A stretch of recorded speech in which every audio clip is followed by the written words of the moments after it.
네, 오늘은 셀 연합 예배로 드리는 날입니다.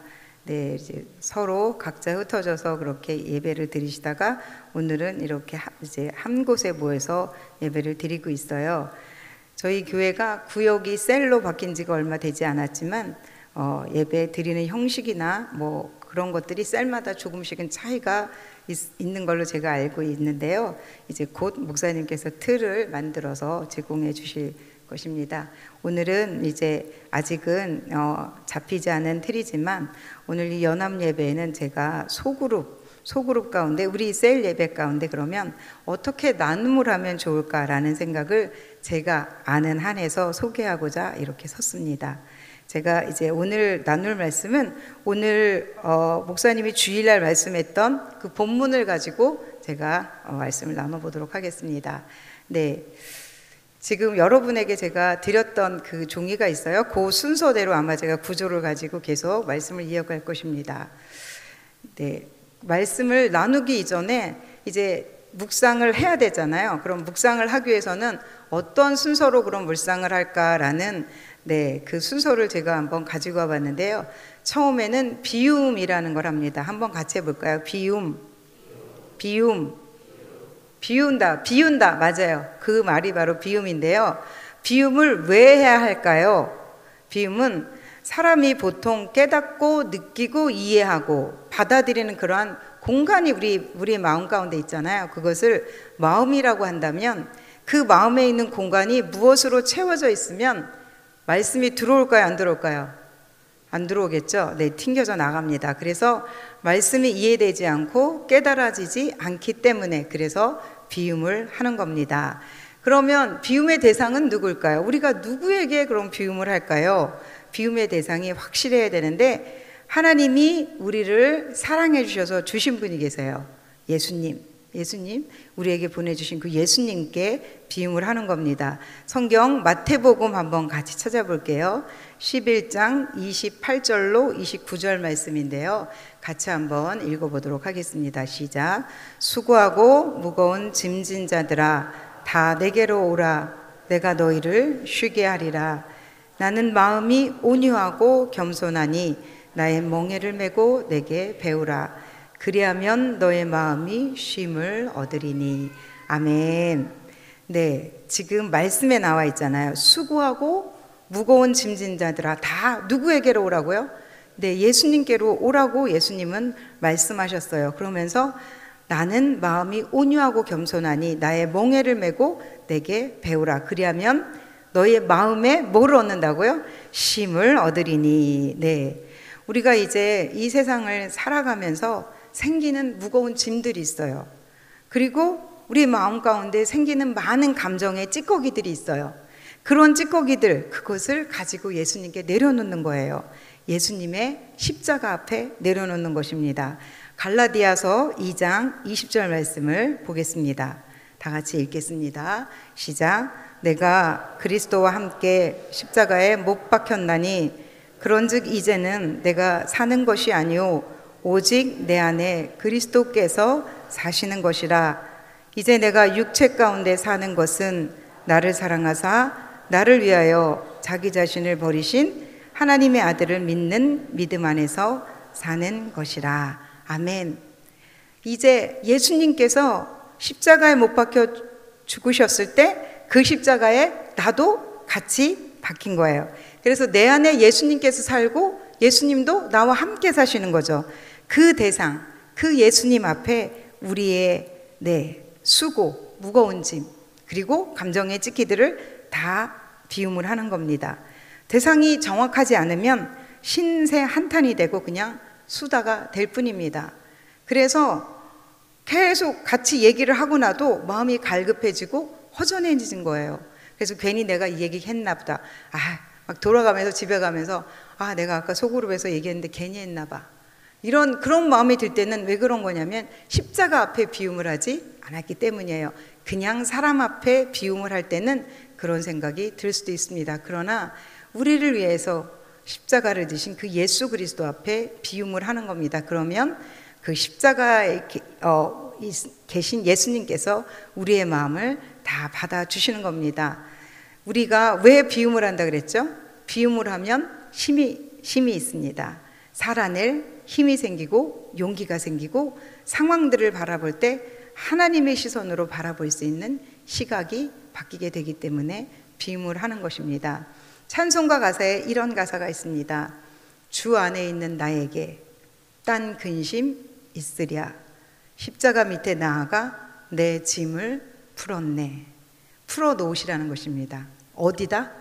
십자가 앞에 나가 예수님 앞에 우리의 근심, 염려, 걱정 다 풀어놓으시라는 것입니다. 비움을 할 때 우리를 도와주시는 분이 계세요. 내 마음과 내 생각인데도 나 혼자 풀어낼 수가 없어요. 그때 우리를 도와주시는 분이 계시는데 바로 성령 하나님이십니다. 누구시라고요? 네, 성령 하나님. 로마서 8장 26절로 28절 말씀을 함께 읽어보도록 하겠습니다. 시작.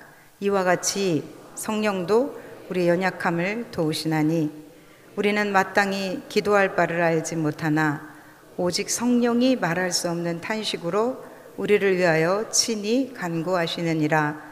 마음을 살피시는 이가 성령의 생각을 아시나니 이는 성령이 하나님의 뜻대로 성도를 위하여 간구하심이니라.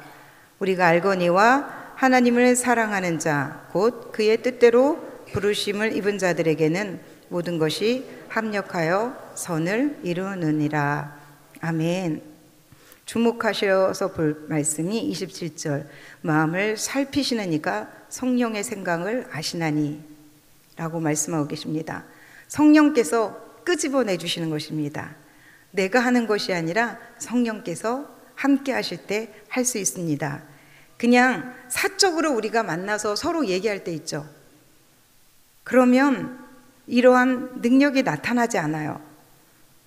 그런데 우리가 소그룹으로 모였어요. 그래서 그곳에 이제 성령님을 초청하고 기도하고 찬양이라는 그 순서를 다 거쳐서 이제 같이 나눔을 하고 비움을 할 때 정말 놀라운 일들이 일어나는 것들을 많이 경험했습니다. 리더의 입술에 성령께서 할 말을 주십니다. 그리고 듣는 자에게 감동이 일어납니다. 누가 일하시기 때문일까요? 바로 성령께서 일하시기 때문입니다. 그러면 비움의 목적은 뭘까요? 이사야 43장 21절에 보면 이 백성은 내가 나를 위하여 지었나니 나를 찬송하게 하려 함이니라 라고 말씀하고 있습니다. 하나님이 사람을 지으신 목적이 하나님께 찬송을 하기 위해서 지었다고 말씀하셨는데 우리 안에 하나님을 찬양할 수 있는 힘이 없을 때가 있어요. 나의 생각, 세상 염려, 근심으로 가득 차 있을 때는 하나님을 하나님답게 찬양할 수 없습니다. 우리의 마음이 정결해질 때 하나님을 온전히 찬양할 수 있다는 것입니다. 자, 이렇게 이제 모든 과정을 거쳐서 비움을 했어요. 그리고 나서 해야 될 게 뭘까요? 바로 체험입니다. 체험은 말씀을 이제 천천히 관찰을 해가면서 읽는 거예요. 관찰해서 읽을 때 이 말씀의 시대적인 배경이나 그 말씀을 기록한 성경 기자 입장에서 보거나 또는 인물 중심으로 말씀을 살펴볼 수 있습니다. 그렇게 말씀을 읽을 때 신기한 일이 일어나기도 해요. 우리가 비움했었던 우리의 마음에 채워져야 될 그 하나님 앞에 궁금했던, 하나님 앞에 제가 어떻게 해야 될지 궁금해했던 말씀들이 상황과 형편에 맞게 말씀이 우리에게 들려지기도 합니다. 그러나 항상 그렇지는 않습니다. 자, 체험을 할 때는 우리 교회 목사님 말씀 그 묵상지 있죠. 그 틀에 맞춰서 하시면 됩니다. 하나님은 어떤 분인가? 그 본문 가운데 찾아보시는 거예요. 하나님은 어떤 분이신가? 그리고 오늘의 말씀 가운데 나에게 주는 교훈은 뭔가? 자백해야 할 죄, 피해야 할 행동, 따라야 할 본보기, 순종해야 될 명령, 붙들어야 할 약속, 그걸 찾아보는 거예요. 그리고 오늘 말씀 가운데 특별히 나에게 주시는 음성은 무엇인가? 라는 것들을 순서대로 적어가시면서 그렇게 묵상을 하시면 됩니다. 그리고 기도하고 이제 마치시는 건데, 그룹에서 사용할 때는 이렇게 이제 묵상을 하고 나서 그리고 나눔을 하는 겁니다. 나눔을 하는데 이제 저 같은 경우는 지난주에 목사님의 말씀을 가지고 지금 우리 나눔하는 거잖아요. 그래서 제가 지난주에 예배를 드리면서 하나님 앞에 했던 그 제 안에 들어왔던 그 복잡한 생각들을 비우고, 그리고 말씀을 들었을 때 어떤 말씀을 어떻게 들었는지를 제가 한번 같이 나눠보도록 하겠습니다. 주일날 교회 예배 이렇게 들어왔을 때 이렇게 판단이 오거나 복잡한 생각들이 들어올 때가 있어요. 염려, 근심 그런 것들을 하나님 앞에 올려드리는 그런 기도를 하는 겁니다. 십자가 앞에. 그리고 나서 이제 하는 건데, 네, 제가 그날은 성경학교였어요. 유치부. 그래서 마음도 굉장히 복잡했고 할 일도 많았어요. 설교도 해야 되고 그리고 프로그램도 있고 하니까 그런 상태로 앉아 있으니 말씀이 들리지 않을 것 같았습니다. 그래서 제가 마음을 비우기 시작했습니다. 하나님, 제 마음에 설교에 대한 복잡한 마음, 오늘 할 일에 대한 프로그램에 대한 생각들, 그런 것들 다 하나님 앞에 이렇게 올려드리는 기도를 드렸습니다. 그리고 나서 목사님의 설교 말씀을 듣기 시작했습니다. 제가 그때 받았던 은혜는 이러했습니다. 술람미 여인과 솔로몬은 신분 차이가 많이 나는 사람이었습니다. 도저히 만날 수 없는 사이였습니다. 이건 제가 받은 은혜예요.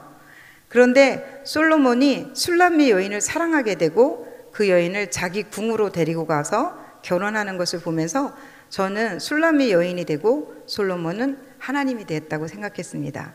하나님은 죽을 수밖에 없는 저를, 이 연약한 저를, 나 같은 사람을 찾아왔구나 하면서 감동이 밀려왔습니다. 그리고 이제 갈등 부분에 대해서 말씀하실 때인데, 그 술람미 여인을 찾아온 솔로몬을 술람미 여인은 거절하는 그런 상황이 발생했습니다. 그 상황을 보면서 저는 이런 생각을 했어요. 술람미 여인은 지금 자려고 누워 있어요. 자려고 누워 있는데 솔로몬이 찾아왔던 것입니다. 왜 그랬을까요? 술람미 여인은 자기의 쌩얼을 보여주기 싫었던 것일까요?